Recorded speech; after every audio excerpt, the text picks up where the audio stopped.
So you've got your camera, your exposure's dialed in, your lighting's cinematic. Now let's talk about how to move the camera. Camera movement is one of the most powerful and most misused tools in videography.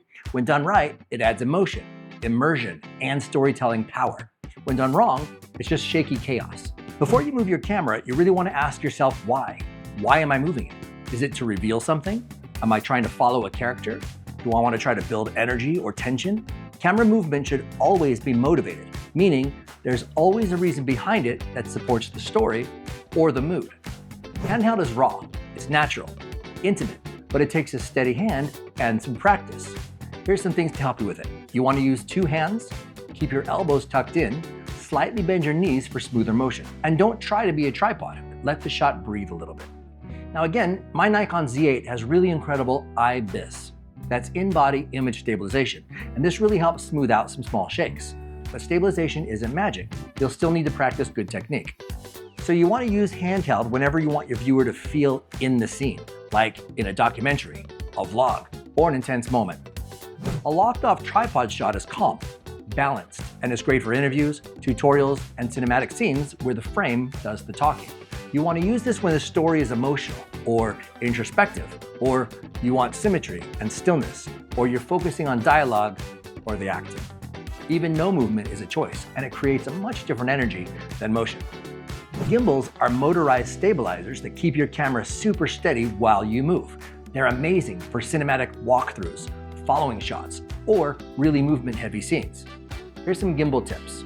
You want to walk heel to toe. We call it the ninja walk. Don't fight the gimbal, just let it float. Pre-plan your path and subject motion. Always be sure to practice. Practice your pans, push-ins, and parallax shots. But don't overdo it.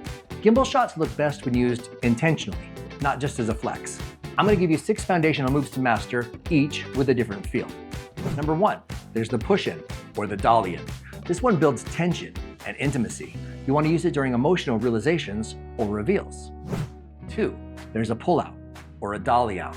This creates distance, reflection, or isolation. 3, you can pan.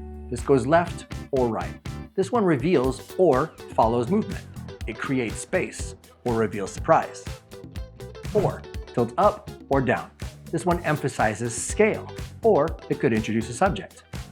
5 is a tracking or follow shot.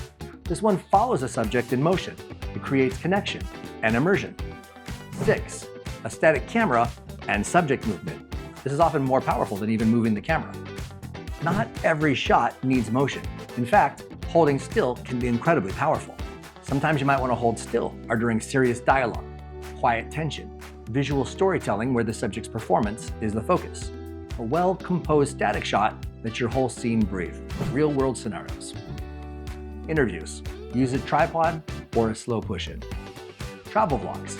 You can go handheld with a wide lens. Music videos. A lot of times you want to use a gimbal for following the motion. On a short film, you're going to use a mix of locked off and handheld for tone shifts. The key here is variety with purpose. Don't move the camera just to keep it busy. You want to move it to move the viewer. When you start thinking of camera movement as an emotional tool, your work will instantly level up. Next, we're going to put it all together on a real-world shoot. Planning, solo setups, and how to approach filming like a pro, even if you're working alone. If this helped you even a little, hit subscribe. I've got a full playlist walking you through every step of becoming a confident filmmaker, and if you want my free downloadable gear guide, the link is right below.